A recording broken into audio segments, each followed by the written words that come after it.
दोस्तों नमस्कार, आदाब, सत श्री अकाल। उर्मिले संवाद के इस खास एपिसोड में आपका स्वागत है। दोस्तों, हिंदी में एक कहावत है, चिराग तले अंधेरा।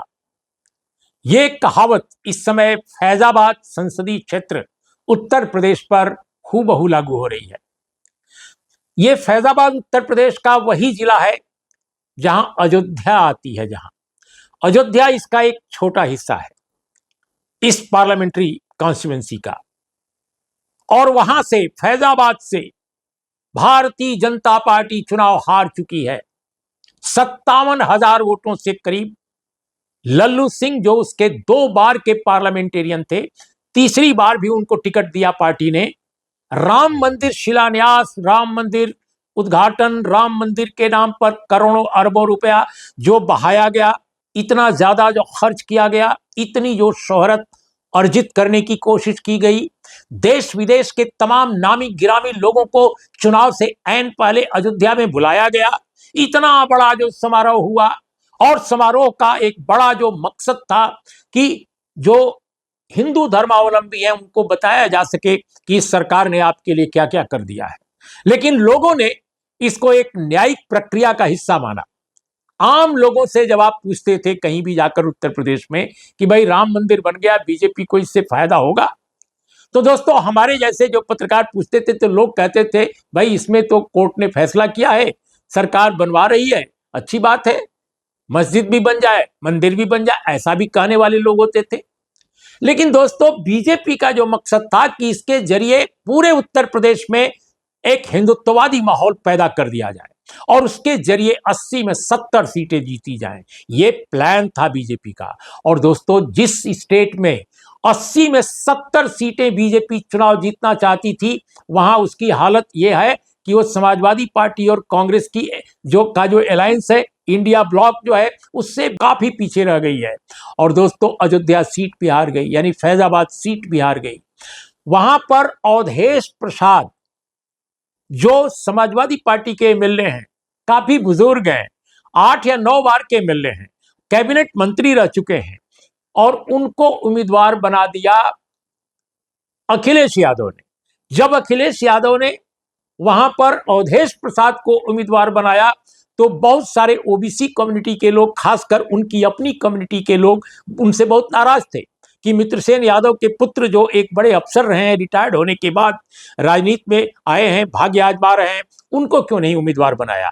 लेकिन दोस्तों, अखिलेश यादव ने दलित समाज से आने वाले अवधेश प्रसाद जी को बनाया, और वो फैजाबाद की एक सामान्य सीट से चुनाव लड़े और चुनाव जीत गए।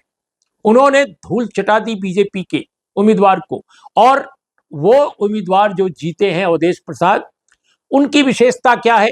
एक तो उनकी इमेज अच्छी है, दूसरी बात, स्वयं जो दलित समाज से आते हैं लेकिन सामान्य सीट पर लड़ने का साहस वह दिखाए। राम मंदिर से जो मुनाफा या राजनीतिक फायदा जो उठाने की कोशिश बीजेपी कर रही थी, और लल्लू सिंह को, यहां तक कि प्राइम मिनिस्टर तो रोड शो में गए, बकायदे मंदिर में भी हो गए, और वहां से बहुत बड़ा जुलूस निकला था। इसके बावजूद अयोध्या वासियों पर, फैजाबाद वासियों पर ऐसा लगता है कि राजनीति में धर्म के उपयोग का कोई असर नहीं पड़ा। यानी धर्म के जो राजनीतिक मंसूबे हैं, फैजाबाद ने उसको फेल कर दिया। और मेरे हिसाब से जो अवधेश प्रसाद जीते हैं उसके पीछे 2 ही कारण है।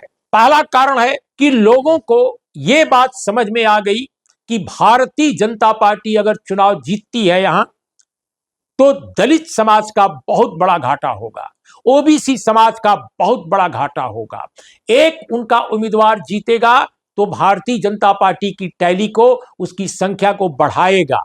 और भारतीय जनता पार्टी 400 पार का नारा दे रही है। ये बाबा साहब भीमराव अंबेडकर द्वारा जो ड्राफ्टेड संविधान है उसको बदलना चाहती है। पार्टी के कई एमएलए, कई एमपी ये सब बोल चुके थे। आपको याद होगा, कर्नाटक के एमपी ने बोला, राजस्थान में चुनाव लड़ने वाली एक बीजेपी की कैंडिडेट ने बोला, बिहार में चुनाव लड़ने वाले एक सज्जन ने बोला, बहुत सारे लोग बोल चुके थे। बीजेपी के नेता खारिज करते रहे, नहीं ऐसा नहीं होगा, लेकिन लोगों के दिमाग में आ गया कि हो न हो 400 सीट की जो डिमांड कर रहे, अपेक्षा कर रहे बीजेपी, वो संविधान बदलने के लिए। तो फैजाबाद के दलित समाज में, ओबीसी समाज में इतनी जबरदस्त यूनिटी बनी कि लोगों ने आंख मूंद कर अवधेश प्रसाद को वोट दिया, चाहे वो ओबीसी के लोग हों या दलित समाज के लोग हों। उन्होंने किसी और तरफ नहीं देखा। आप कल्पना कर सकते हैं कि मित्रसेन यादव जैसे लीजेंडरी फिगर, जो वहां पर फैजाबाद के एक लीजेंडरी फिगर थे, उनके बेटे को जो स्वयं निर्दलीय लड़ रहे थे या संभवतः किसी प्लेटफॉर्म से, और उनको टिकट नहीं मिला सपा का, जबकि वो सपा के आदमी थे, सपा के साथ थे, उनको हार्डली 10,000 वोट मिला है इस संभवतः इस चुनाव में। तो इससे भी लगता है कि यादव कम्युनिटी, मित्रसेन यादव और उनके बेटे की लिगेसी के बावजूद उनके बेटे को अगर यादव कम्युनिटी ने भी नहीं दिया, जबकि फैजाबाद में यादव कम्युनिटी की संख्या अच्छी खासी है, तो इसका मतलब कि टोटल पोलराइजेशन था अगेंस्ट बीजेपी।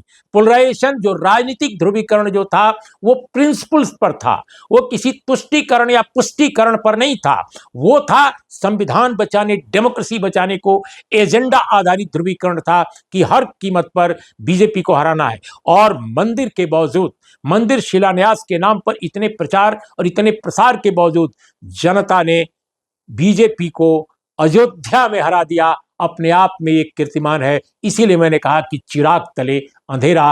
वो चाहते थे कि हिंदुत्व के चिराग से पूरा का पूरा उत्तर प्रदेश को जीत लिया जाए, लेकिन वहां तो अयोध्या में ही अंधेरा रह गया, अंधेरा में ही वहीं पर हार हो गई अयोध्या में।